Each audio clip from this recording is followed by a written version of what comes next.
ଓଡିଆ ଗାପା। ଗୋଟିଏ ଛୋଟ ଗାଁରେ ଟୁନା ନାମକ ଜଣେ ଗରିବ ପିଲା ଥିଲା। ସେ ତା ବୁଢ଼ୀ ଜେଜେମା ସହ ରହୁଥିଲା।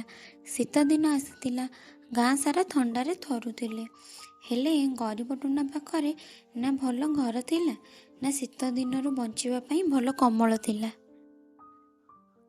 ଆରେ ଟୁନା, ମୋତେ ବହୁତ ଜୋରରେ ଶୀତ ଲାଗୁଛି ରେ ଧନ। ମୋ ଦେହ ହାତ ସବୁ ବରଫ ହେଇଗଲାଣି। ଘରେ ଟିକେ ନିଆଁ ଜାଳିଦେ ବାବା, ନହେଲେ ମୁଁ ମରିଯିବି। ଜେଜେମା, ଘରେ ତ ଖଣ୍ଡେ ବି ଶୁଖିଲା କାଠ ନାହିଁ। ବାହାରେ ଏତେ ଥଣ୍ଡା ପବନ ଯଉଛି ଯେ ସବୁ କାଠ ଗୁରା ଉଦା ହେଇଯାଇଛି। ହେ ଭଗବାନ, ଆମ ଗରିବଙ୍କର ଦୁଃଖ କ'ଣ ତମକୁ ଦେଖାଯାଉନି?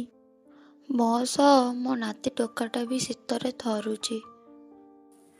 ଟୁନା ଦୌଡ଼ି ଦୌଡ଼ି ପାଖ ପଡ଼ୋଶୀ ବର୍ଷା ଖୁଡ଼ୀଙ୍କ ଘରକୁ ଗଲା। ଭାବିଲା ସେ କିଛି ସାହାଯ୍ୟ କରିବ।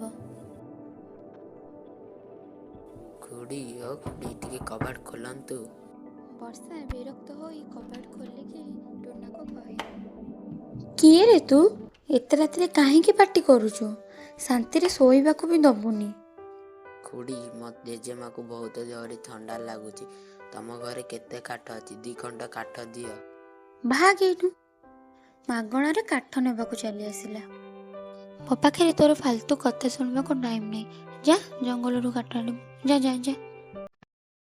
ଟୁନା ନିରାଶ ହୋଇ ଜଙ୍ଗଲ ଆଡ଼କୁ ଗଲା। ସେଠାରେ ଯାଇ ଦେଖିଲା ଗୋଟିଏ ସାଧୁ ଶୀତରେ ଥରୁଛି। ଆରେ, ଏଇ ବୁଢ଼ା ବାବା ତ ଥଣ୍ଡାରେ ବହୁତ କଷ୍ଟ ପାଉଛନ୍ତି। ମୋତେ ବହୁତ ଶୀତ ଲାଗୁଛି ରେ ପୁଅ, ମୋତେ କିଛି ସାହାଯ୍ୟ କରେ। ସାଧୁର ଏଭଳି କଥା ଶୁଣି ଟୁନା ମନେ ମନେ ଭାବେ, ମୋ ପାଖରେ ତ କାଠ ନାହିଁ, କିନ୍ତୁ ମୋ ଦେହରେ ଏଇ ଗୋଟେ ଛିଣ୍ଡା କମଳ ଅଛି। ଯଦି ମୁଁ ଏଇ ବାବାକୁ ଦେଇଦେବି, ତାହେଲେ ମୋତେ ଥଣ୍ଡା ଲାଗିବ। ହେଲେ ମୋ ଠାରୁ ଅଧିକ ଏଇ ବାବାଙ୍କର ଦରକାର। ଟୁନା ନିଜ ଦେହର କମ୍ବଳ କାଢ଼ି ସାଧୁକୁ ଘୋଡ଼ାଇ ଦିଏ।